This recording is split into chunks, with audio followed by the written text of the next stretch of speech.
Sagittarius, hi, welcome to Mr. Queen PH at ito ang inyong monthly reading for May 2025. So, if you are interested in private readings, meron tayong link sa description at sa pinned comment. Paka-check nyo na lang yung information kung paano mag-book for a private reading. And please subscribe to our channel to show your support. Like, share this video at comment na rin kayo kung kayo ay naka-resonate. Okay, so let's see. What are the energies for you, Sagittarius?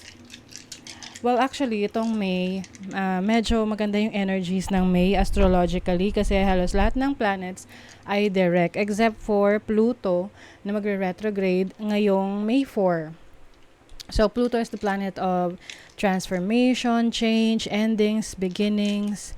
So, maaring merong mga, ito yung time para ma-reassess nyo yung situation nyo or connection na kailangan nyo nang i-let go. Oo. To free yourself, to transform yourself. So, let's see, Sag. Okay, you have the 7th house. Venus in Libra in the 7th house. Oh, wow.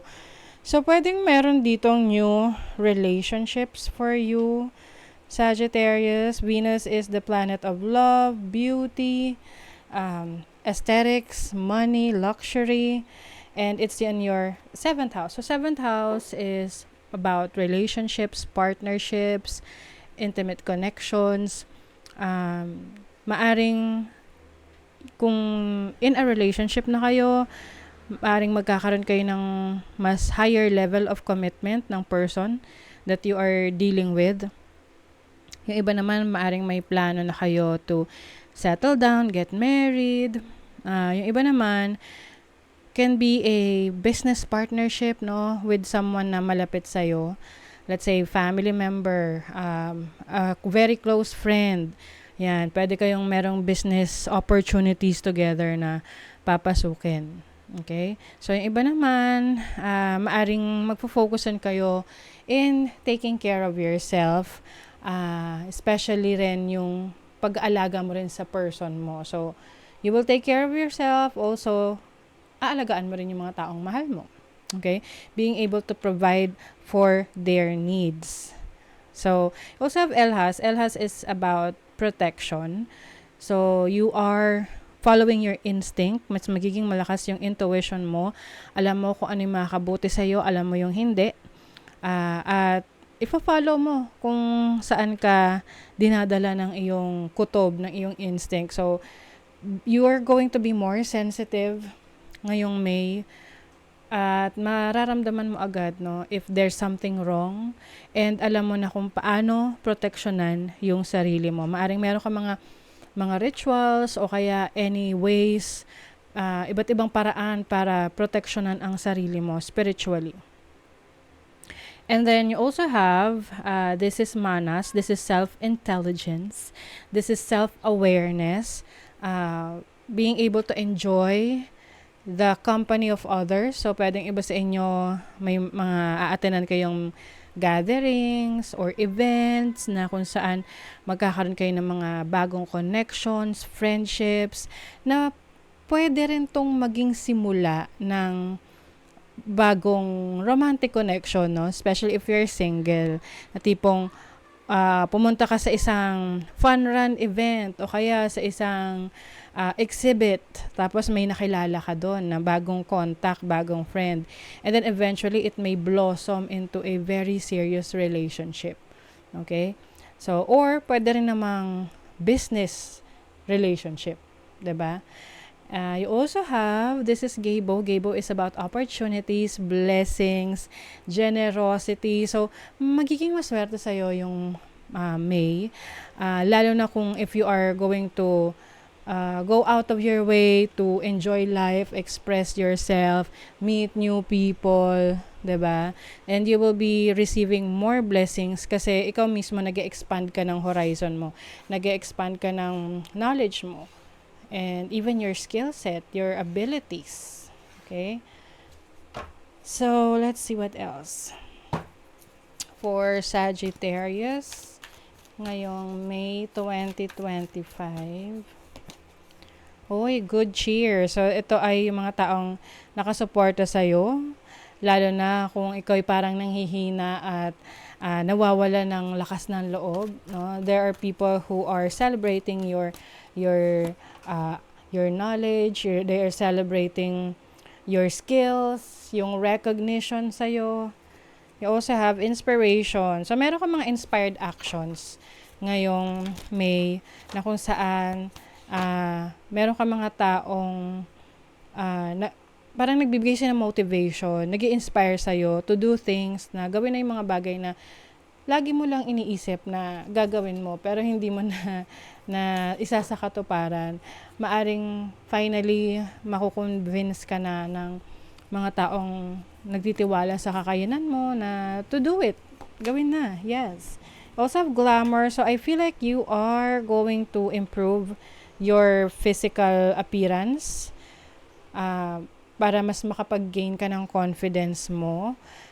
Pwedeng may upgrade sa iyong physical aspects, no? Pwedeng papaayos ka ng hair, rebond ka, o kaya bagong haircut, new skincare routine, pag-aayos ng iyong pananamit. Let's see what else. Sagittarius ngayong May 2025.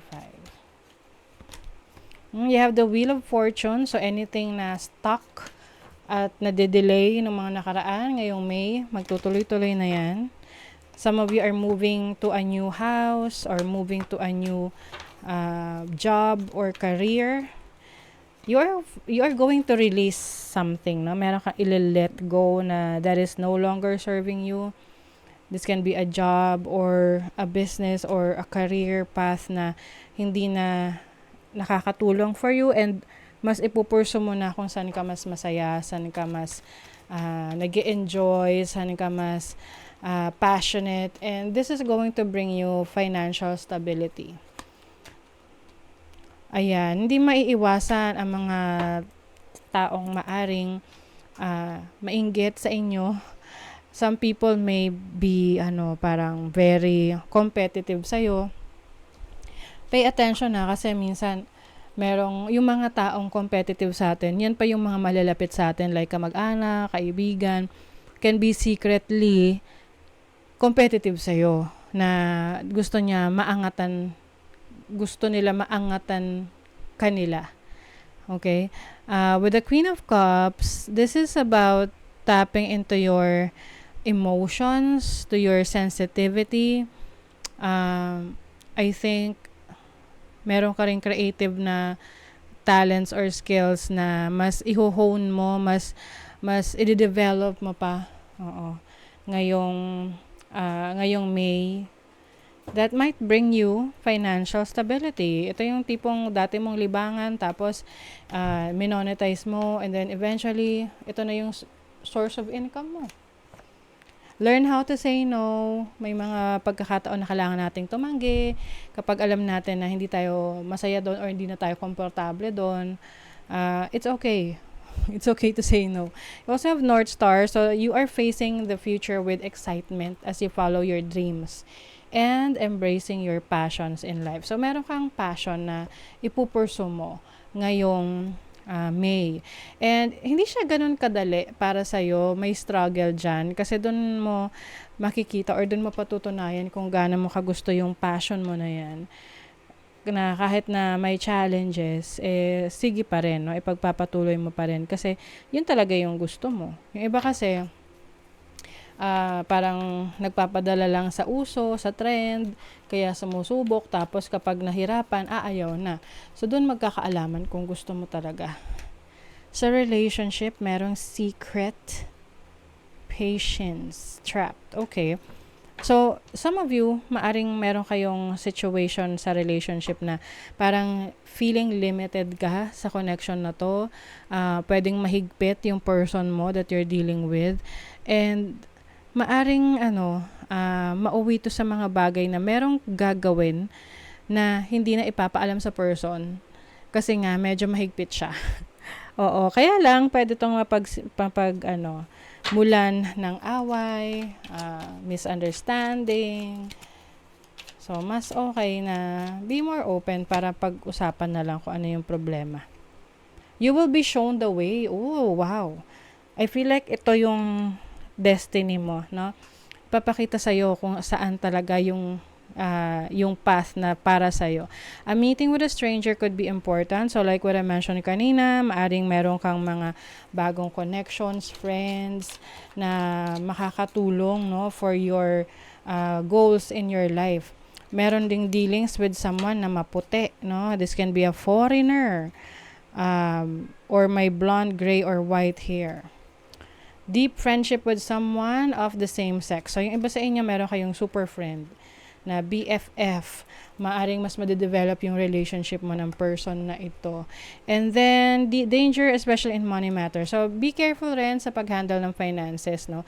At sa pagpasok sa mga dealings sa involving money and investment, pag-isipan mo ng maigi. Okay? So, that is your reading, Sagittarius. Thank you so much. See you again.